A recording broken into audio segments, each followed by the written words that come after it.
It is said that history only remembers the quiet, obedient women who wore the right gowns and smiled at the right lords. But if you've been around this channel long enough, you know we prefer the women who wrote the history themselves, usually with ink-stained fingers and a refusal to bow. If you love stories where the underdog shatters the status quo without apologizing, make sure to hit that subscribe button and turn on notifications.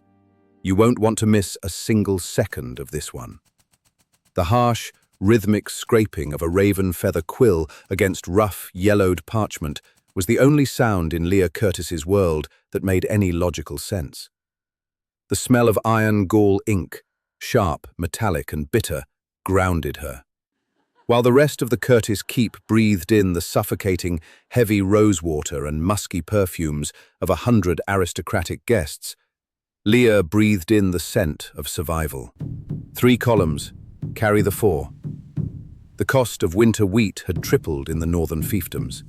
If they didn't secure a new trade route by the first frost, the estate would inevitably default on its loans. Scratch. Scratch. Leah calculated the brutal price of grain and ruin, while a dozen feet away, her stepmother and her sister calculated the price of a duke. The great hall was a blinding spectacle. Hundreds of expensive beeswax candles burned in the grand crystal chandeliers, casting a golden, forgiving light over the gathered elite. They were here to bear witness to a triumph, the crowning achievement of Lady Margaret's ruthless social climbing. In the dead center of the polished wooden floor stood Lady Arabella Curtis. She was a vision in stiff, spun silver silk, her waist corseted to a perilous breadth, her lace fan positioned at the exact, mathematically perfect angle of demure invitation. Arabella had practiced that soft, yielding smile in front of a mirror for 4 months. She was the absolute picture of medieval perfection, silent, decorative, and beautifully compliant. And then there was Leah, tucked away in the dimmest corner of the hall, wearing a simple, unadorned blue velvet dress that had seen 3 harsh winters. Leah was doing what she always did, the grueling work no one else could. She was universally despised for it. In a society that prized women strictly as beautiful ornaments, Leah was a jagged rock in a velvet box. She was fiercely intelligent, devastatingly blunt, and preferred the company of heavy estate ledgers and ancient legal tomes over mindless embroidery. She categorically refused to be a silent decoration, and for that, the court treated her like a plague. But when the family's gold ran light, they still quietly handed her the books. Suddenly, the heavy oak doors at the far end of the hall groaned open. The muted, buzzing chatter of the aristocrats snapped into a suffocating, breathless silence. Duke George Hyde had arrived. He stepped over the threshold, a commanding, dangerous presence that seemed to pull all the oxygen from the room. He wore a rich, heavy burgundy coat that swept precisely above the floor, his broad shoulders and sharp jaw framed by the pristine white of his collar. His heavy leather boots struck the polished wood with the steady, unyielding rhythm of a war drum. Thud, thud, thud. The crowd parted like the sea. George walked down the makeshift aisle, his dark, calculating eyes fixed forward. Seeing him approach, Arabella's smile widened just a fraction. She lowered her eyes, executing a flawless, trembling curtsy, the silver fabric of her gown pooling around her like liquid moonlight. The entire court held its collective breath, waiting for the Duke to take her hand, to declare the match, to finalize the fairy tale. But George didn't stop. He didn't even break his stride. Time seemed to slow to a crawl as he walked straight past the trembling silver gown. He walked past the practiced smile. He walked past Lady Margaret's triumphant beam, which was currently freezing into a rigid mask of pure horror. Gasps rippled violently through the lords and ladies, a wave of shock bouncing off the ancient tapestries. Goblets hovered near open mouths. The Duke's boots marched past the golden light of the chandeliers and straight into the shadows. He stopped in front of the heavy, battered oak desk in the corner. Leah had not looked up. Her brow was deeply furrowed, her quill hovering over the sum of the estate's staggering debt. but the sudden, towering shadow falling across her ledger forced her to pause. She saw the burgundy coat first. Then, the Duke extended a large, leather-gloved hand directly over the open pages of her jewel-bound book. His voice boomed through the dead silent hall, deep and echoing off the high stone arches. "I want the sister everyone hates." Leah's head snapped up, her fiery red hair tumbling over her shoulder. Her breath hitched. She stared up into the dark, unflinching eyes of the most powerful man in the kingdom. Her fingers were stained dark with ink, and her future had just been entirely, violently rewritten. For a span of 3 heartbeats, the great hall was suspended in absolute, glass-brittle silence. Duke George Hyde's outstretched hand did not waver. Leah stared at the thick leather of his glove, then up at his face. She expected to see mockery, or perhaps a cruel jest orchestrated by her family. Instead, she found a piercing, intelligent gaze that seemed to strip away the dim light of the corner and examine the very architecture of her mind. He wasn't looking at a scandal. He was looking at an equal. Then, the glass shattered. The hall erupted. It began as a low hiss of frantic whispers that rapidly escalated into a chaotic hum. In the center of the room, Lady Arabella's perfect posture collapsed. The color drained from her face, leaving her looking remarkably like the silver silk she wore, pale, rigid, and entirely decorative. A breathless sob escaped her lips as she clutched her lace fan to her chest. Beside her, Lady Margaret's triumphant smile warped into a mask of pure, unadulterated fury. The veins in her neck strained against her pearl choker. Her grand design was burning to ash in front of the entire county. Desperation breeds audacity. Before Leah could even process the Duke's hand, Lady Margaret swept across the floor, her heavy velvet skirts rustling like a gathering storm. She positioned herself physically between George and Leah's desk, forcing the Duke to lower his arm. "Your Grace, surely there is a misunderstanding," Margaret laughed, a high, brittle sound that grated against the stone walls. She boldly placed a hand on the Duke's burgundy sleeve, leaning in to lower her voice, though not low enough to escape Leah's sharp ears. "You have been misled by the dust of the archives. I know you came to our keep seeking the author of those brilliant agricultural and trade reforms you discovered in the provincial records. But you are looking at the wrong sister." George tilted his head, his dark eyes narrowing imperceptibly. "Am I?"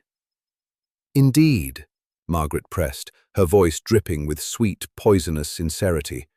She gestured magnanimously back toward Arabella, who was presently trying not to hyperventilate. "My sweet Arabella possesses a shy but magnificent intellect. She is the true mastermind behind those ledgers and trade proposals. Leah—" Margaret shot a look of absolute disgust over her shoulder. "Leah is merely her scribe, a lowly copyist with poor manners and ruined hands. She merely transcribes Arabella's genius." Leah's jaw clenched. The audacity of the lie was staggering. Arabella couldn't calculate the cost of a single bushel of oats if her life depended on it, let alone draft a 10-year agricultural rotation protocol. George looked from the fierce, ink-stained woman in the corner to the weeping silver statue in the center. A dangerous, slow smile touched the corner of his mouth. "Fascinating," he murmured, his voice carrying effortlessly over the murmuring crowd. "Lady Arabella, if you are the architect of such brilliant reforms, then I am in desperate need of your counsel this very moment." He stepped around Margaret, closing the distance to the trembling Arabella. The room fell dead silent once more. "Tell me, Lady Arabella," George challenged, his tone deceptively polite. "I am currently facing a complex tariff dispute over the northern trade routes. The river lords are demanding a 20% toll on imported grain, but the mountain passes are blocked by early snows. If I concede to the toll, my southern vassals starve. If I declare war on the river lords, I bankrupt the crown's iron reserves. How, precisely, does your magnificent intellect solve this economic crisis?" Arabella stared at him, her eyes wide and terrified. Her mouth opened, but only a faint, trembling squeak emerged. She looked to her mother, to the ceiling, to her fan. The river. Perhaps we could buy more iron?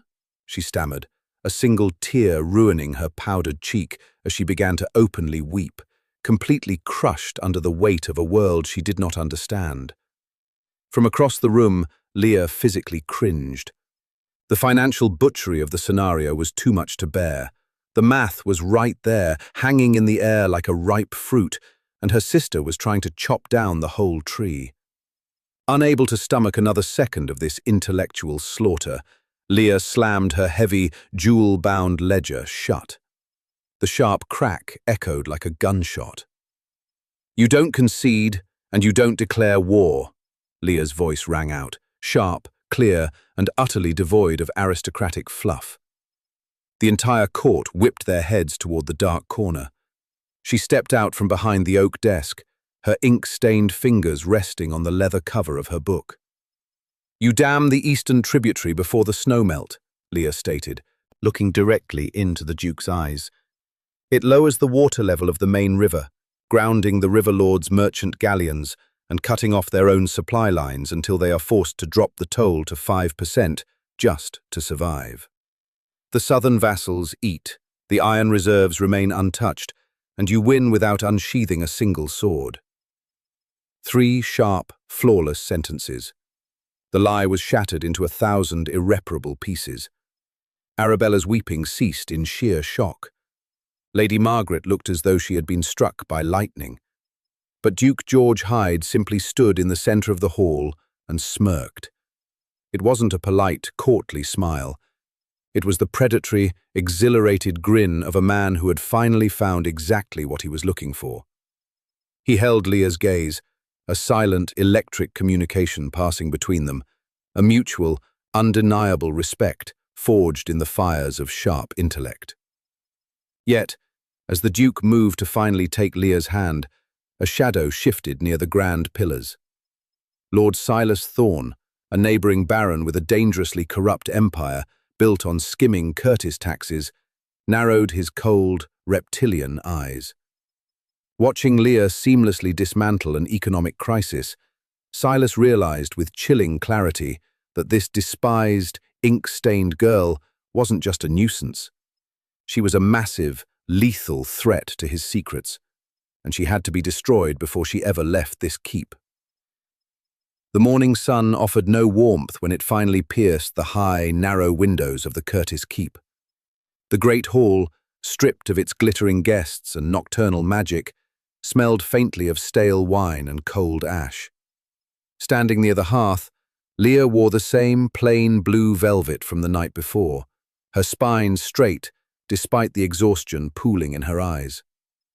Across from her stood Lady Margaret and Lord Edmund Curtis, a man who possessed all the spine of wet parchment and generally let his wife dictate the family's wars. "You have made a mockery of this house, Your Grace," Lady Margaret hissed. The aristocratic veneer was entirely gone, replaced by the cornered, venomous desperation of a woman watching her life's work evaporate. Duke George Hyde stood casually beside Leah, his burgundy coat swapped for a tailored black riding doublet. He looked profoundly unbothered. "I merely made a choice, Lady Margaret. The mockery was already here. I simply pointed at it." Margaret's face flushed a deep, mottled purple. She stepped forward, her voice dropping into a lethal, triumphant cadence. "If you take her, you take a beggar. Let it be known, Duke Hyde, if Leah walks out of those doors with you, we officially strip her of the Curtis name. We strip her of her noble title, and we revoke every single copper of her dowry.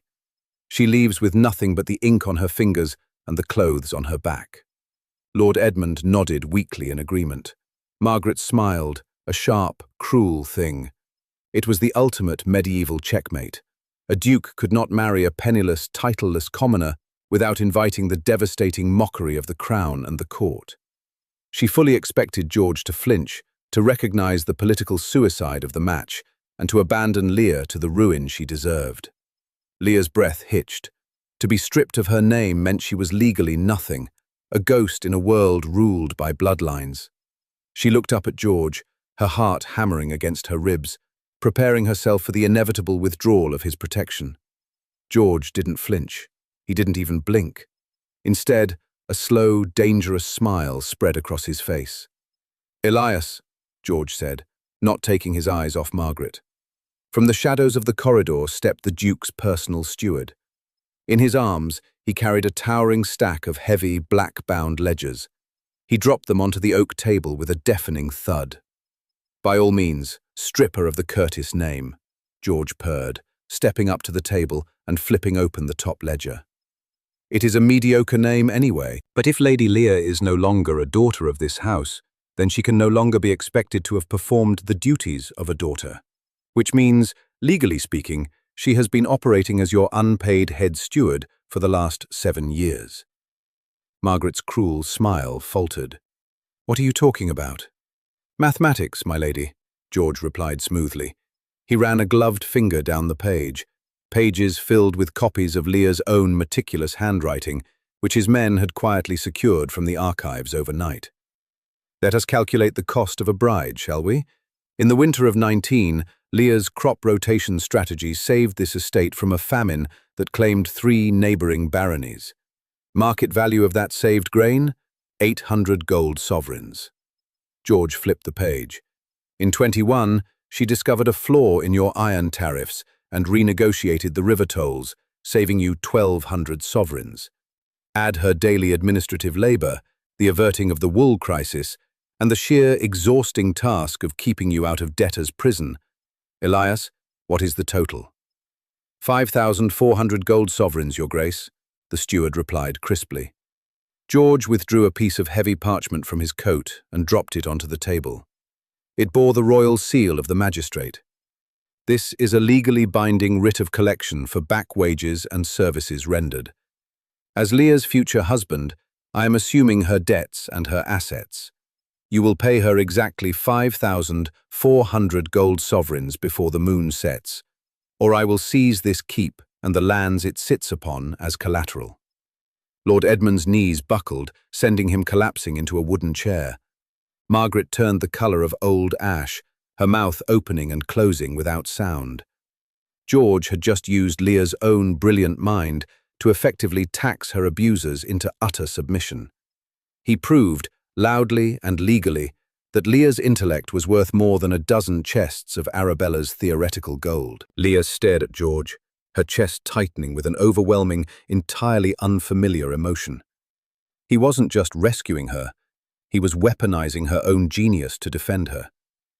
But high above them, concealed in the shadows of the second-floor gallery, Lord Silas Thorne watched the devastation unfold. He twisted a heavy silver ring on his index finger, his reptilian eyes fixed on Leah.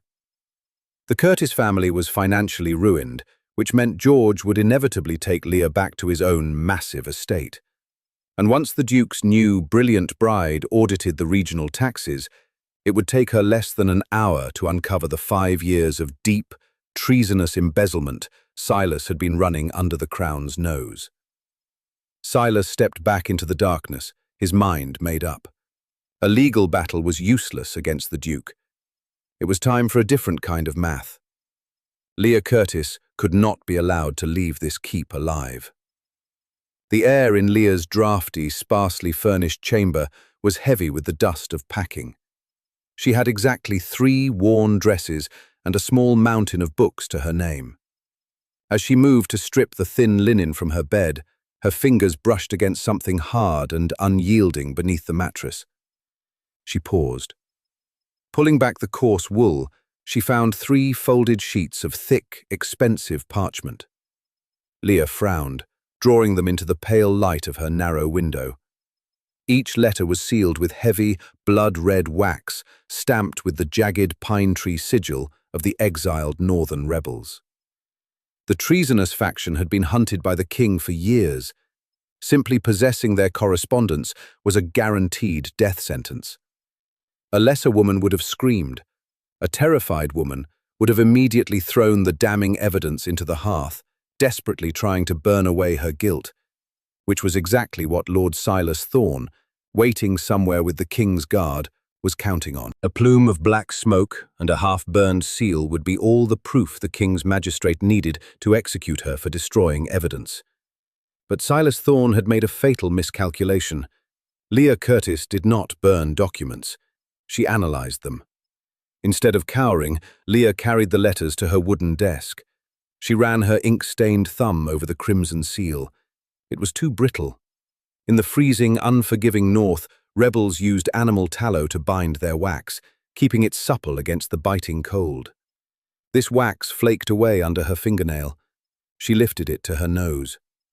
Beneath the metallic tang of the dye, she caught a faint, unmistakable scent.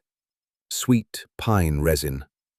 Furthermore, the sigil's impression was deeper on the left side than the right, a sloppy, hurried stamping done by hand, not the heavy, even press of an official rebel matrix. Leah didn't panic. She smiled. It was a cold, terrifying smile. She grabbed the letters, tucked her heaviest estate ledger under her arm, and walked calmly downstairs. She reached the great hall just as the massive oak doors were violently kicked open. Lord Silas Thorne marched into the room, flanked by 6 heavily armed king's guards and the royal magistrate. The remaining aristocrats, still reeling from the morning's financial bloodbath, gasped and scattered. Duke George Hyde turned, his eyes narrowing to dark, lethal slits. "Arrest her!" Silas roared, pointing a trembling, dramatic finger at Leah as she descended the final steps. "Leah Curtis is a traitor to the crown. She has been conspiring with the northern rebels to fund their insurgency, using Duke Hyde's impending marriage as a political shield." The great hall erupted. The aristocratic crowd, eager for a new scapegoat, violently turned on her, their whispers instantly transforming into vicious shouts for her head. Lady Margaret looked positively thrilled by the prospect of Leah's execution. Before the guards could take a single step, the terrifying, metallic rasp of steel silenced the room. George drew his broadsword. The blade gleamed wickedly in the chandelier light. He stepped squarely in front of Leah, his broad shoulders shielding her entirely. His voice was terrifyingly calm, devoid of all courtly grace. "The first man who touches her loses his hands."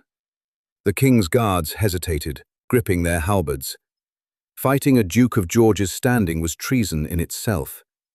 The magistrate swallowed hard, sweating profusely. "George?" A quiet, steady voice spoke from behind him. Leah stepped out from his shadow. She placed a gentle, ink-stained hand over his sword arm. The physical touch, intimate and grounding, made George's jaw clench, but he slowly lowered the blade. She didn't need a sword. She had a mind sharper than any steel in the room. Leah walked right up to the magistrate's table. "You claim I am a northern sympathizer, Lord Thorne?" she asked loudly. "Then you will know that northern seals are bound with sheep's tallow." She turned to the closest candelabra and demanded, "Bring me a flame." A terrified servant rushed forward with a lit taper. In front of the breathless, paralyzed court, Leah held the treasonous letter over the flame. The crimson wax began to bubble and melt. Immediately, a thick, sweet, heavy scent filled the great hall. "That," Leah declared, her voice ringing off the stone, "is the smell of beeswax cut with cheap pine resin. It is a binding agent used exclusively in the humid, southern coastal fiefdoms. Specifically, the fiefdoms governed by Lord Silas Thorne." Silas paled. "Lies! A trick of alchemy!" Slam! Leah threw her heavy ledger onto the table, the sound echoing like a judge's gavel. She flipped it open to a heavily annotated page. "The only treason here is financial. For 5 years, Lord Thorne has manipulated the regional tax exchange rates, skimming precisely 12,000 gold sovereigns from the Crown's southern coffers. I finished the audit this morning. He framed me because I am the only person in this county capable of reading his stolen math." The magistrate stared at the melted wax, then down at the flawless, undeniable mathematics in the ledger. The proof was absolute. Take Lord Thorne into custody, the magistrate ordered, his voice shaking. Silas Thorne shrieked, fighting wildly as the king's guards seized his arms and dragged him backward out of the hall. The heavy oak doors slammed shut, sealing his doom. Leah stood at the table, the scent of pine fading into the air, having utterly destroyed her enemy without shedding a single drop of blood. The heavy oak doors echoed with absolute finality as Silas Thorne was dragged into the night. Inside the great hall, the adrenaline evaporated, leaving a hollow, ringing silence in its wake. Lady Margaret, Lord Edmund, and Arabella stared at the ink-stained girl standing by the magistrate's table. They weren't looking at the family disgrace anymore. They were looking at the only reason their heads weren't currently destined for the executioner's block. Leah didn't wait for their stammered gratitude. The suffocating perfume of the room and the crushing weight of 100 staring eyes finally broke her iron composure. Leaving her ledger on the polished wood, she turned and slipped out the side doors, desperate for air. The moonlit courtyard was empty and freezing. Leah leaned against the rough stone balustrade, her hands shaking slightly as the sheer terror of what she had just done finally caught up to her. Footsteps echoed on the cobblestones behind her. Steady, heavy, unhurried. Duke George Hyde stopped beside her. Leah braced herself, staring out into the dark, dormant gardens. "You can annul the contract," she said, her voice tight but unwavering. "I understand. I am abrasive, demanding, and I refuse to hold my tongue. Now my name is tethered to a treason trial, however falsely.